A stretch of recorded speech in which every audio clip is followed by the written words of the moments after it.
Hi, I'm Ralph Mitchell. I'm with the IFAS Extension Charlotte County, and today we're going to talk about pruning trees and shrubs. And one of the first things we're going to look at, of course, are tools. And this pruning saw is something I use often, probably my number one tool.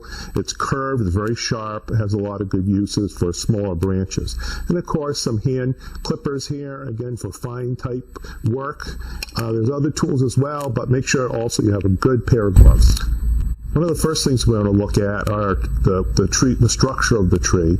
And as you can see here, we want to have it so we have one central leader and at least 4 or 5 good scaffold branches that are arrayed around, almost in a whorl around the trunk. All right, what we're looking for again is one central leader and at least 4 or 5 good scaffold branches or side branches. We're also looking for branches with good attachment that have a greater than 45-degree angle, and some of these may have to be removed as the plant grows, but this is a young plant and it looks good for now. And one of the other things we want to look at is the attachment strength. When we see branches, are they branches that are well attached to the trunk? Generally ones that have a angle, or crotch angle as they call it, of 45 degrees or less do not have a good strength or attachment. We're looking for ones that have more of a U-shape or more than 45-degree angle, crotch angle. And you can see some of the problems in trees. One indicator is what they call bark inclusion. That's when you have 2 what they call codominant stems or competing leaders that will never attach well, and it's something we want to try to correct while they're young. We also want to take a look here at the difference between a strongly attached branch to trees and some that are weaker and more often to fail. We can see with this illustration. All right, what we've got here is a tree with a lot of what they call codominant stems and also bark inclusion, where these are all growing together and pressed together. You can see the sort of V-shaped crotch angle there. It's an indication that this has poor structure. Again, this is caused by too many leaders being stuck in here, or codominant stems. You get the included bark where there's no attachment. So this is a problem area we're probably going to have to try to work on. All right, this is a really good or bad example, should I say, of included bark and codominant stems. There's multiple leaders here that have tried to become the leader. It wasn't back in time properly pruned and trained, and this is the result. You have multiple leaders, there's no connective tissue, there's a lot of included bark, and a good windstorm could actually pull this apart. Now, for proper branch removal, it used to be common for people to do what they call a flush cut right up against the trunk. And they found with study and research that that was not a good idea. There is a zone called the branch collar, which is a swelling where the branch and the trunk meet. And you want to make a cut just outside that branch collar. It's a visible, swollen area, a bit of an angle, and that will be an ideal cut. And matter of fact, it is going to what they call seal itself up.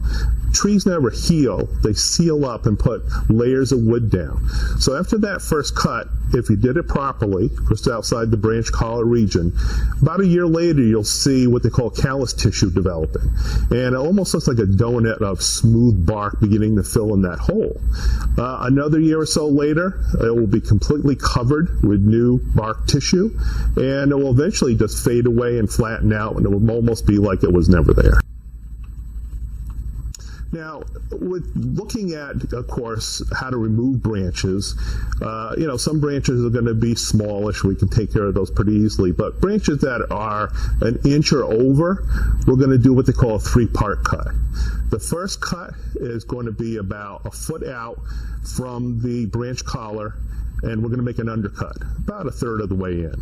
Then we're going to go on top of that about an inch out, make an overcut about a third of the way in.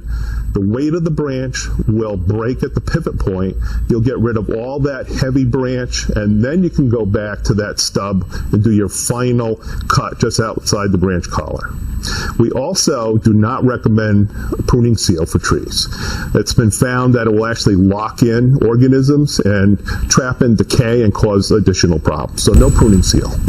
Okay, I'm going to demonstrate the 3-part cut in that this branch is well over an inch in diameter, and if I were just to cut it, or I'm supposed to just outside the branch collar, it's likely that the weight of the branch would then rip a piece of bark off. So what I'm going to do is go out about a foot and make an undercut, about a third of the way in or so.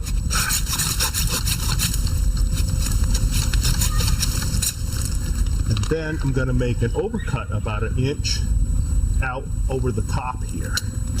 And if everything works well, there we go. It will break at the pivot point. We removed all this heavy weight, which would have caused a big rip. And then we're going to go back and finish the cut just outside the branch collar.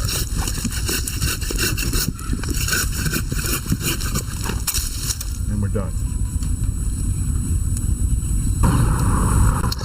All right, we do not recommend the use of pruning spray. It's an asphalt type material. They found that it actually locks in decay organisms and makes the problem worse. So this is something we would not recommend. If you do the pruning cut right, there'll be no need for this anyways. And again, it's a problem. We don't recommend it. Another thing, so there's a saying that if you need to go up a ladder with a chainsaw, you need a Florida certified arborist. Pruning can become a dangerous task, and for large trees and other difficult things, we recommend Florida certified arborists. They can be found at the Florida International Society of Horticulture. The next thing we want to talk about is pruning shrubs.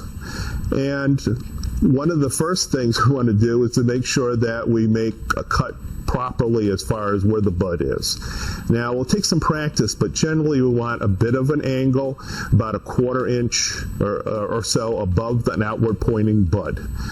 We don't want the stub above that bud too long or too short, but you can see from the illustration just how to do that.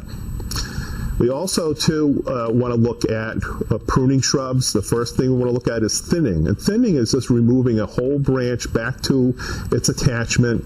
What it does is it opens up the body of the shrub a bit, takes out some of the older wood, allows good air circulation, and improves the general appearance and health of the shrub. The other thing we can do too is what they call a heading cut, and that pretty much is just cutting back to an outward pointing bud or branch, and it helps it get a little bit bushier and fills out a little bit more. All right, we're just going to take this beautyberry and we're going to thin part of it out, just open up the shrub a bit, and we're just going to take it out right at the base. And again, that's going to open it up a little bit, and it's going to allow better air circulation and growth. All right, we've got a very old oleander shrub here. I'm just going to demonstrate about heading back, and it's simply, again, cutting back to an outward pointing bud or branch, removing that. That will cause that to get bushier over time, and it will be a much better looking plant. Keep in mind too, oleander, all plant parts are toxic, so be careful about handling them. Make sure you have gloves. One of the takeaways with pruning shrubs, especially in a hedge type setting, is that for formal hedges, we want to make sure that the top of that is narrow and the base is wide. It's almost a trapezoid shape. A lot of people do that upside down, and if you do it the wrong way with a broad top and narrow bottom, you're going to have very leggy, open, not very solid looking hedge. All right, what we've got here are some fairly newly planted shrubs that are going to be turned into a formal hedge. As they grow in, our goal is to have a narrow top and a wide base. In this manner, you get sun to all parts equally. It's much fuller, it doesn't look so leggy, and it becomes a very attractive hedge. It will take some time, and again, it's more or less going to be in a trapezoid shape, but it should look very nice once it fills in. Final thing we want to look at is pruning palms, and bottom line is take off only brown old fronds if possible. You can take off flower heads and fruits anytime, doesn't matter. But we don't want is the hurricane cut. Hurricane cut does not make the palm any more hurricane resistant. As a matter of fact, it shows in research that it may become more prone to damage in windstorms. So we're just taking off the brown fronds. If you had to take a few green fronds off, try to look at it at the 3 and 9 o'clock plane on a clock face. You can take fronds off below that horizontal level, but nothing above it. We don't want to overstress the palm. And again, hurricane cuts are not a good practice, and they will stress and cause damage to the palm. With palms, we want to make sure to try to maintain as many of the green fronds as possible. So it's fine to take brown fronds off anytime. We'll just do it right here. And you can remove flower heads or seed heads anytime as well. But try to maintain all the green fronds because they're making food for the plant. I just want to leave you with a few resources. Our publication website, which is EDIS, E as in Ed, D as in Dog, I as in Ice, has these, and one of them is developing a preventative pruning program for young trees. One is developing a preventive pruning program in your community for mature trees, and one simply on pruning palms. And pretty much what I've talked about is illustrated and contained in these publications. So check out EDIS, and you can take a look at those for yourself. Thank you.